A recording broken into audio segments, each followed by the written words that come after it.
Halo teman-teman, ketemu lagi di seri belajar NLP.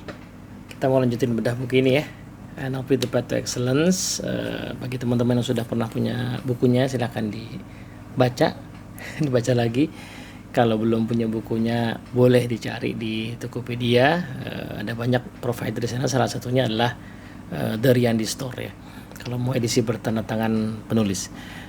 Oke, sebelumnya kita udah belajar atau bahas soal filosofi NLP ya, yaitu presuposisinya NLP apa saja, udah tuntas kita bahas semua.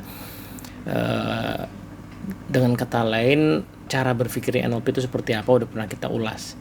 Nah, sekarang kita mulai masuk ke area yang agak lebih teknis ya. Jadi buku ini itu secara umum saya bagi menjadi 3 bagian besar. Bagian pertama adalah bagaimana kita menerapkan NLP untuk kehidupan pribadi kita, terutama kita dan diri kita sendiri ya. Yang kedua adalah bagaimana aplikasi NLP dalam konteks kita dengan orang lain. Orang lain itu bisa siapa saja, bisa keluarga, bisa rekan kerja. Pokoknya kalau selama ada orang lain, nah itu bagian yang kedua ya. Nah, bagian yang ketiga adalah bagaimana kita menerapkan NLP pada konteks lebih tinggi dari sekedar kita berhubungan sama orang lain, tapi juga bagaimana kita berhubungan dengan orang lain itu untuk membantunya bertumbuh. Nah, 3 bagian ini, bagian pertama ya, saya sebut sebagai personal excellence, bagian kedua saya sebut sebagai relationship excellence, dan bagian ketiga sebagai growing others. Nah, kebetulan 3 bagian ini saya rumuskan karena kebetulan selaras dengan program-program di Indonesia NLP Society.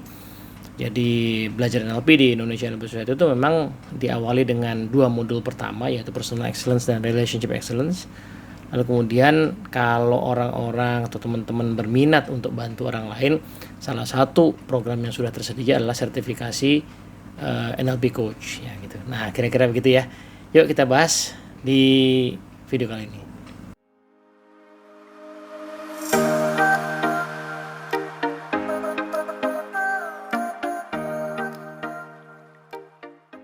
Oke, assalamualaikum warahmatullahi wabarakatuh. Personal excellence itu bahasanya luas banget ya. Kalau di training kita biasanya ada 2 modul, ada 2 hari sorry ya. Kalau di training kita biasanya 2 hari, tapi kalau boleh di summary itu intinya 3 ya. Definisi excellence secara personal itu adalah orang-orang yang atau kita yang berada dalam kondisi satu bisa mengelola pikiran perasaan kita sendiri. Karena pikiran perasaan kita itu ujung-ujungnya akan menggerakkan tindakan, dan tindakan akan menggerakkan atau mendekatkan kita kepada hasil. Nah, NLP itu kan punya cara pandang yang pragmatis ya. Jadi tindakan kita itu ukuran keberhasilannya adalah ya dampaknya atau hasilnya. Dan tindakan itu digerakkanlah pikiran perasaan. Jadi tentu saja kalau kita pengen dapat hasil yang baik, ya tindakan kita masih selaras. Nah, cuman tindakan kita itu digerakkan pikiran sama perasaan kita. Problemnya pikiran perasaan kita kadang-kadang digerakkan oleh hal-hal lain gitu ya. Digerakkan oleh situasi, oleh mood gitu. Maka dari itu penting untuk menjadi excellent adalah bagaimana kita belajar mengelola pikiran perasaan kita. Nah, cuman pada saat pikiran perasaan kita tadi menggerakkan tindakan, pertanyaannya tindakan itu mau digerakkan kemana? Nah, maka ciri-ciri excellence itu adalah yang kedua, punya tujuan atau punya arah. Nah, ini bahasan yang agak menarik ya di NLP, karena di NLP nggak bahas itu sebenarnya ya aslinya. Kalau kita baca buku-buku NLP yang klasik ya, nggak banyak yang bahas soal arah dalam artian visi hidup gitu ya. Nah, saya mengadopsi ya pemikiran itu ke dalam NLP, sehingga NLP itu ternyata bisa dipakai buat merumuskan visi hidup yang jangka panjang. Supaya apa? Supaya pada saat kita bikin tujuan-tujuan jangka pendek yang nantinya akan dieksekusi dalam bentuk tindakan, itu ya ada arahnya, ada tujuan besarnya, ada gedeannya lah gitu ya. Nah, itu yang ternyata NLP memungkinkan dipakai buat menyusun visi misi hidup kita gitu. Menjadi alat bantu lah ya, di samping mungkin ada banyak metode lain. Nah, yang ketiga, yang excellent itu adalah tentu saja manusia atau orang yang setelah punya visi misi tadi ya dieksekusi, dibuat konkret, dibuat real. Nah, ini Ternyata banyak sekali lah bagaimana teknik-teknik model NLP bisa dipakai buat mengeksekusi rencana tindakan kita gitu. Nah, jadi bahasa modalnya adalah orang yang excellent adalah satu orang yang nggak baperan, yang tidak mudah terbawa emosi, pikiran, perasaannya. Yang kedua adalah dia punya arah dalam hidupnya dan arah itu kemudian dijadikan panduan untuk betul-betul dieksekusi. Nah, inilah kurang lebih yang kita sebut sebagai personal excellence.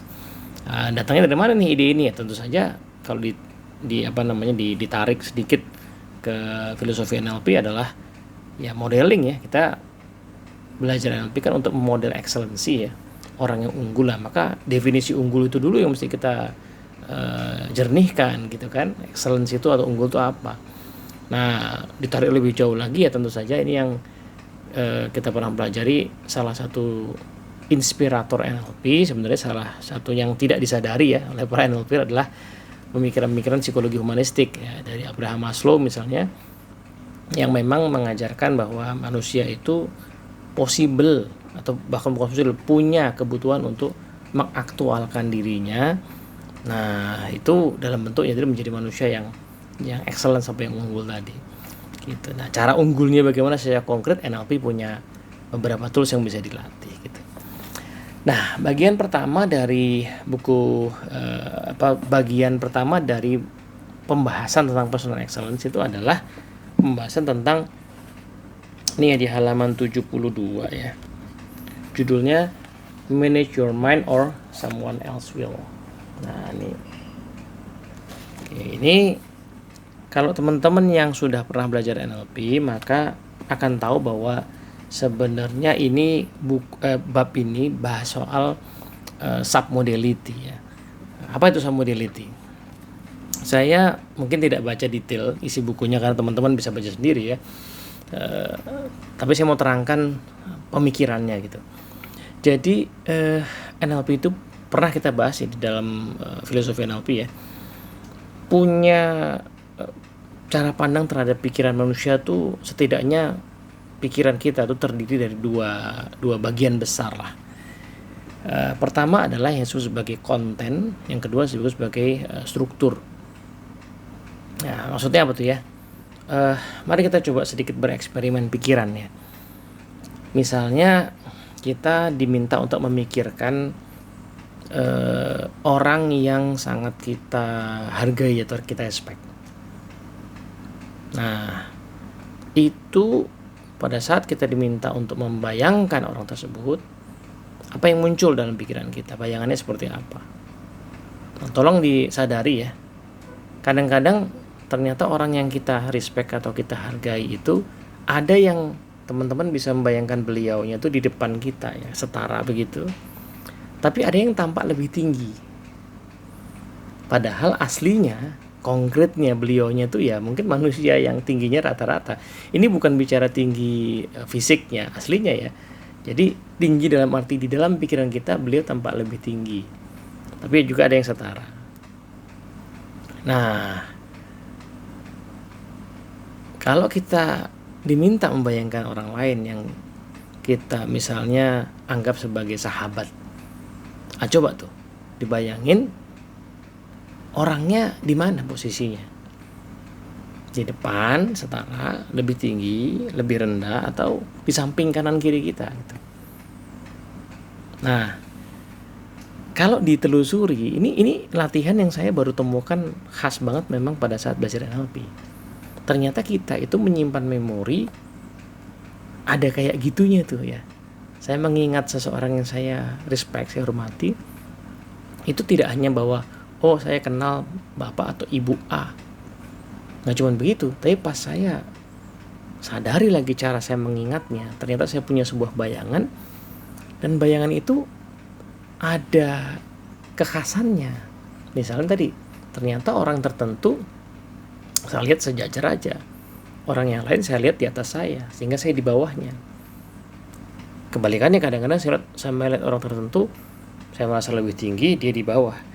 Makanya secara bahasa kita sering menggunakan kata-kata yang sebenarnya berkorelasi dengan bayangan itu kan. Misalnya jangan merasa lebih tinggi dari orang lain. Itu kan Kenapa ada kata itu? Itu kan sebuah metafora. Metafora akan sesuatu yang terjadi dalam pikiran kita kan. Pikiran kita memang memandang rendah orang, maka dikatakan jangan merasa lebih tinggi dari orang lain. Karena kenyataannya orang lain itu kita anggap lebih rendah, padahal kalau secara fisik belum tentu kan. Bisa jadi orangnya mungkin lebih tinggi juga fisiknya gitu. Nah, ini yang membuat bahasan di NLP jadi menarik tentang pikiran itu.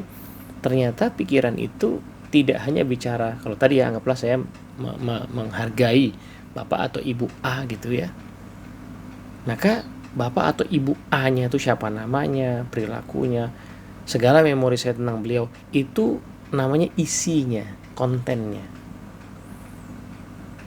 Nah, di sisi lain, cara saya mengingat beliau itu tadi yang saya melihat beliau lebih tinggi misalnya, itu namanya strukturnya. Nah, nanti kita akan pelajari NLP strukturnya itu banyak, tapi salah satu yang khas adalah kalau saya mengingat seseorang, saya at least mengingat lewat beberapa cara. Satu lewat gambaran, ya kan, visualnya saya bisa membayangkan orangnya gitu, atau sesuatu yang saya pikirkan. Kedua lewat suara. Kalau manusia kadang-kadang saya bisa ingat kata-katanya, berarti kan saya mengingat dalam bentuk suara kan. Nah, yang ketiga saya mengingat dalam bentuk sensasi rasa. Misalnya karena saya pernah bersentuhan ya, saya pernah bersalaman, saya pernah dipeluk oleh orang tua misalnya ya. Berapa orang yang pernah dipeluk oleh orang tua mungkin punya ingatan pelukan itu secara sensasi di kulit begitu, di tubuh. Atau minimal pada saat berinteraksi kita ngerasa, ini suka ada orang mengatakan hubungan dengan dia itu kalau bercakap-cakap sepertinya hangat. Nah, hangat itu kan tidak ada di bayangan, tidak ada di suara, adanya di sensasi rasa kan. Mungkin juga bukan berarti kita pernah bersentuhan dengan beliau, tapi kita merasakan sensasi hangat itu di dalam tubuh kita gitu. Nah, ada yang bentuknya adalah memori menggunakan indera pencecapan. Ini mungkin kalau kita memorinya adalah bentuknya makanan gitu ya, kadang-kadang orang yang pernah atau suka makanan tertentu bisa mengingat kembali tuh sensasi rasa di lidahnya gitu, termasuk juga aroma ya.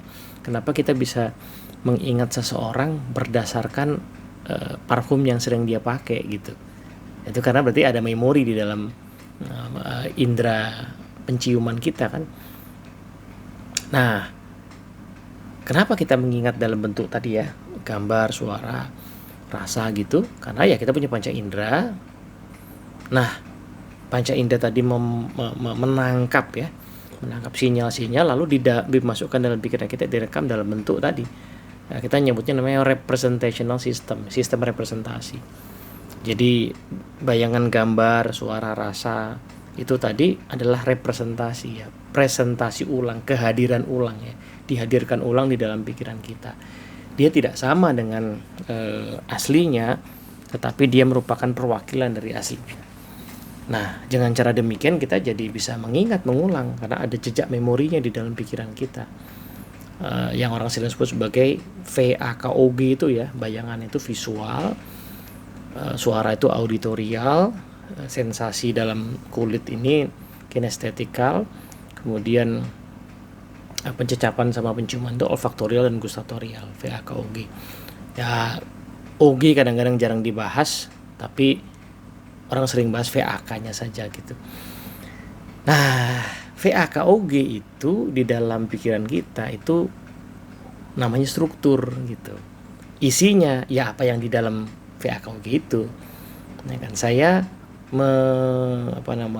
menghargai, merespek Bapak Ibu A, maka siapa beliaunya, perilakunya, tindakannya, kata-katanya itu isinya adalah jejak historisnya lah gitu ya. Jadi omongannya, tindakannya itu isinya, tapi bagaimana saya menyimpan di dalam pikiran saya itu yang menjadi strukturnya. Nah, lebih jauh lagi ternyata VAKOG itu, nah ini juga khas saya temukannya di NLP, saya belajar di NLP. VAKOG itu ternyata punya substruktur lagi gitu. Misalnya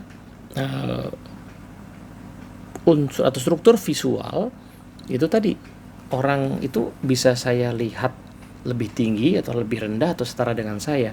Berarti ada unsur bahwa di visual itu namanya sudut pandang, ya kan.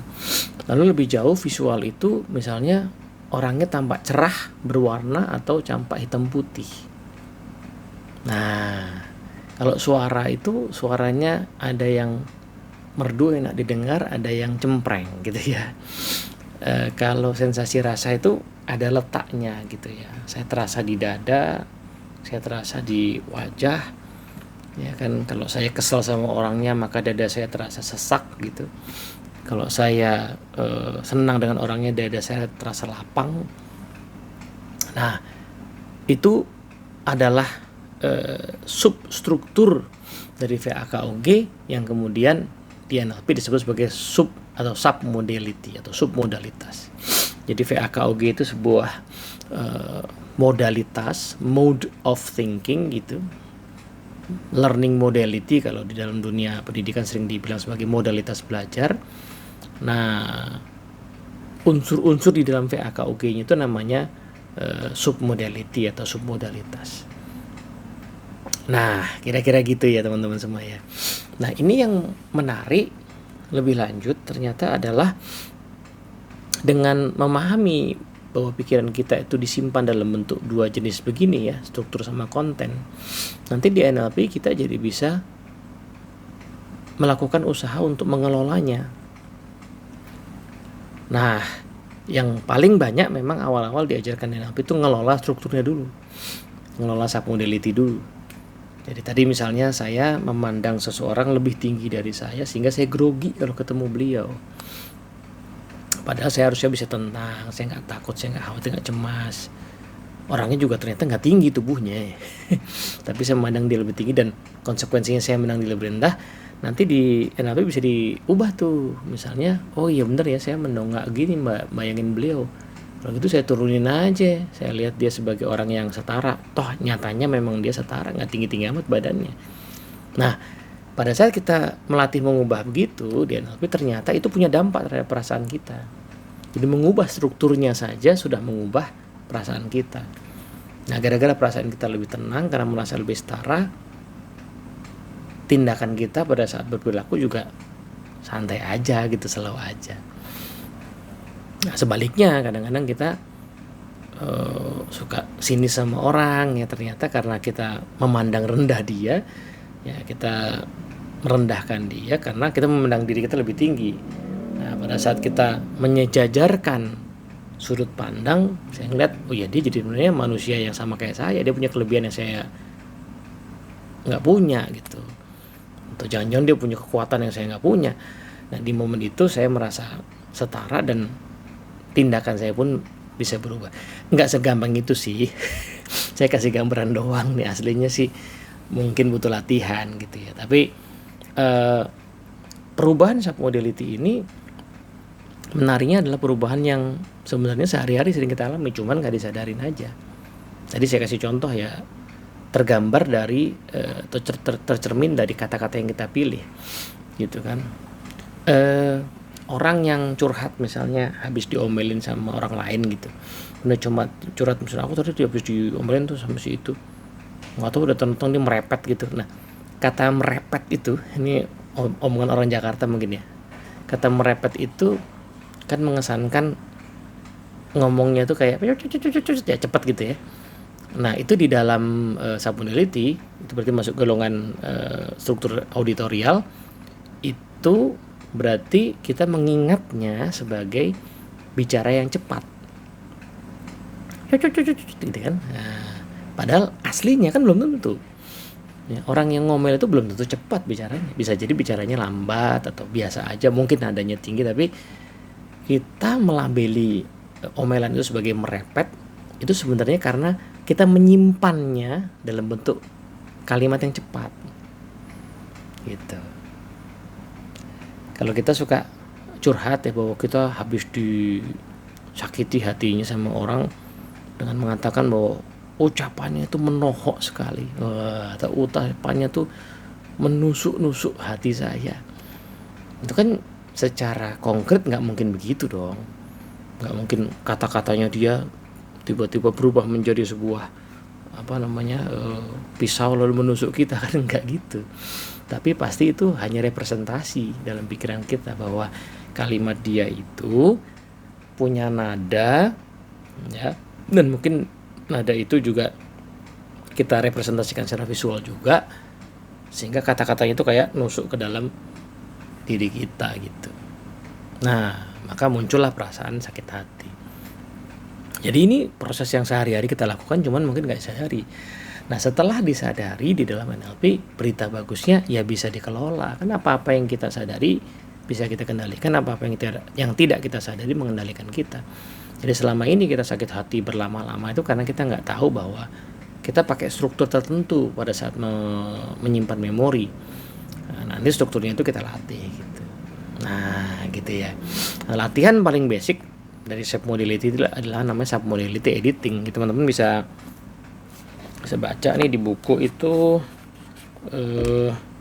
ada di halaman 76 ini daftarnya ya. 76 daftarnya. Submodality visual, auditory, kinestetik apa saja. Kemudian latihan submodality editingnya ada di halaman 78 sampai 79 nih.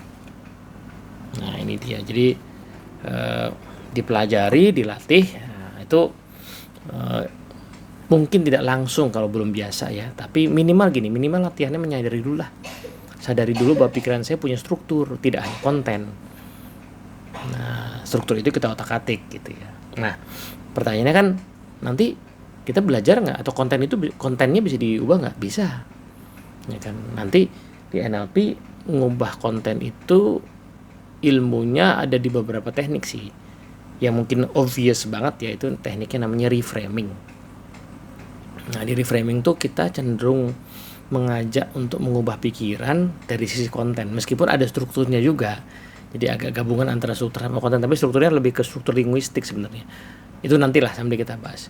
Yang jelas sekarang kita bahas bahwa pikiran kita tuh ada strukturnya. Latihan dulu lah nyadari struktur. Coba sadari cara kita menyimpan memori itu bagaimana gitu. Nah, ini kemarin ada seorang kawan nih waktu saya ke Jogja ya, yang kita lagi latihan yang lain sebenarnya, latihan bukan submodality, tapi saya menyadari dia itu pada aspek visual itu detail. Kemudian pada aspek auditor sama kinestetik itu tidak terlalu detail. Dugaan saya, atau waktu itu sempat kita ada percakapan juga, mungkin karena kerjaannya sehari-hari memang banyak visualnya, ya kan, banyak ngoreksinya gitu ya. Jadi secara visual tuh terlatih sekali, sehingga dia punya memori visual yang sangat detail, yang tidak begitu dalam hal auditori sama kinestetik. Nah, tapi kalau kita pelajari para musisi, tentu saja musisi itu banyak kuat di area auditorialnya gitu. Dan olahragawan, atau mungkin yang belajar bela diri, yang biasa mengolah tubuh langsung, atau mungkin yang biasa masak, yang mengolah rasa gitu ya, atau mungkin seni yang melibatkan tangan, itu barangkali akan lebih kuat aspek kinestetiknya gitu. Nah, seperti itu teman-teman. Jadi pembedaan antara struktur dan konten ini menurut saya luar biasa sih. Dan ini saya so far setelah 20 tahun belajar NLP, itu ya menurut saya belajar banyaknya di NLP. Mungkin ada ilmu-ilmu lain di psikologi ya, di bangunan bahasa psikologi yang juga bahas itu, tapi NLP menurut saya sangat signifikan bahas perbedaan soal struktur dan konten ini, sehingga dari situ kita bisa at least mencoba untuk mengelola pikiran perasaan kita lewat salah satu pintu dulu, pintu struktur.